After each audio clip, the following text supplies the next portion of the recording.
গাইবান্ধায় বাসর রাতে নববধূকে ঘুমের ওষুধ খাইয়ে সংঘবদ্ধ সম্ভ্রমহানির ন্যাক্কারজনক এক ঘটনা ঘটেছে। এতে স্বামীসহ গ্রেফতার হয়েছে 7 বন্ধু।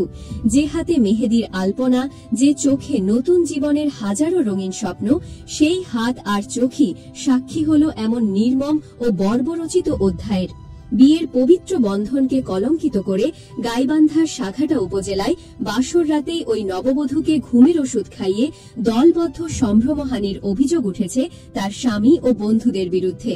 মনুষ্যত্বের মুখোশ পরা 7 জনের পৈশাচিক উল্লাসে একটি মেয়ের জীবন শুরুর আগেই যেন থমকে গেল। এই নজিরবিহীন ঘটনায় গোটা এলাকায় চাঞ্চল্যের সৃষ্টি হয়েছে। ঘটনার কেন্দ্রস্থল সাঘাটা উপজেলার কামালের পাড়া ইউনিয়নের ওসমানের পাড়া গ্রাম। গত 27 আগস্ট গোবিন্দগঞ্জ উপজেলার কোচাশহর ইউনিয়নের ভাগগরিব গ্রামের নাজিম উদ্দিনের আদরের মেয়ের সঙ্গে বিয়ে হয় ওসমানের পাড়া গ্রামের আসাদুল ইসলামের ছেলে আসিফ মিয়ার। দুই পরিবারের সম্মতিতে 2,30,000 টাকা দেনমোহর ধার্য করে তাদের 4 হাত এক করে দেওয়া হয়। নতুন সংসারের স্বপ্নে বিভোর নববধূ স্বামীর হাত ধরে পা রেখেছিলেন শ্বশুর বাড়িতে, কিন্তু তিনি ঘুণাক্ষরেও টের পাননি তার জন্য কি ভয়ঙ্কর বিভীষিকা অপেক্ষা করছে। নববধূর স্বজনদের অভিযোগ, বিয়ের পরদিন বৃহস্পতিবার ছিল সেই কাঙ্ক্ষিত বাসর রাত। যে রাতে নববধূর চোখে থাকার কথা ছিল নতুন জীবনের রঙিন স্বপ্ন, সেই রাতেই তাকে সম্মুখীন হতে হয় এক অকল্পনীয় বিভীষিকা। অভিযোগ অনুযায়ী পাষণ্ড স্বামী আসিফ মিয়া তার নবপরিণীতা স্ত্রীকে কৌশবে ঘুমের ওষুধ মেশানো পানীয় খাইয়ে অচেতন করে ফেলে।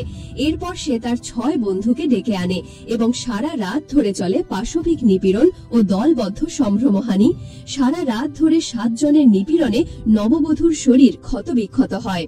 পরদিন শুক্রবার অপরাধ ঢাকতে এবং ঘটনাটি ধামাচাপা দিতে অভিযুক্ত স্বামী আসিফ ও তার বন্ধুরা অসুস্থ নববধূকে নিয়ে তার বাবার বাড়ি গোবিন্দগঞ্জের ভাগগরিব গ্রামে পৌঁছে দেয়।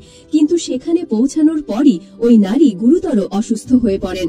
এক পর্যায়ে তিনি তার মা ও বাবার কাছে ভেঙে পড়েন এবং কান্নাজড়িত কণ্ঠে গতরাতের সেই নারকীয় ঘটনার লোমহর্ষক বর্ণনা দেন। মেয়ের মুখে এমন পাশবিকতার কথা শুনে বাবা মায়ের পায়ের তলায় মাটি সরে যায়। তাদের আহাজারিতে আকাশ বাতাস ভারী হয়ে ওঠে। তাৎক্ষণিকভাবে অসুস্থ নববধূকে গোবিন্দগঞ্জ উপজেলা স্বাস্থ্য কমপ্লেক্সে ভর্তি করা হয়। সেখানকার আবাসিক মেডিকেল অফিসার ফাহাদ আল আসাদ জানান, গত শুক্রবার দুপুর 2টার দিকে 2 জন নারী মেয়েটিকে হাসপাতালে নিয়ে আসেন।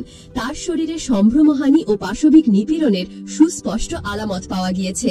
ওই নারীর শারীরিক অবস্থা আশঙ্কাজনক হওয়ায় তাকে উন্নত চিকিৎসার জন্য রংপুর মেডিকেল কলেজ রমেক হাসপাতালে স্থানান্তর করা হয়। বর্তমানে তিনি সেখানেই চিরস্থায়ী জীবনের সঙ্গে পাঞ্জা লড়ছেন। এদিকে এই পৈশাচিক ঘটনার কথা জানাজানি হতেই স্থানীয় জনতা এবং নববধূর স্বজনরা ক্ষোভে ফেটে পড়েন। তারা অভিযুক্ত স্বামী আসিফ মিয়া সহ তার বন্ধুদেরকে আটক করে গণপ্রহার দেয় এবং পরে গোবিন্দগঞ্জ থানা পুলিশের হাতে তুলে দেয়। এ বিষয়ে সাঘাটা থানার উপপরিদর্শক আমিনুল ইসলাম শনিবার রাতে গণমাধ্যমকে জানান, এই হৃদয় বিদারক ঘটনায় মূল অভিযুক্ত স্বামী আসিফ মিয়া সহ মোট 7 জনকে আটক করা হয়েছে। আটককৃতদের মধ্যে স্বামী আসিফ, তার বন্ধু মাহিদ বাবু, মানিক, মিশন এবং মানিকের নাম জানা গেলেও বাকি 2 জনের নাম তাৎক্ষণিকভাবে জানা যায় না। আটককৃত সকলেরই বাড়ি সাঘাটা উপজেলার ওসমানের পাড়া গ্রামে। এই ঘটনায় পুরো দেশ স্তম্ভিত। যে স্বামীকে বিশ্বাস করে একটি মেয়ে তার সারা জীবন কাটানোর স্বপ্ন দেখে, সেই স্বামীর এমন দানবীয় রূপ সমাজের বিশ্বাস ও আস্থার মূলে কুঠারাঘাত করেছে।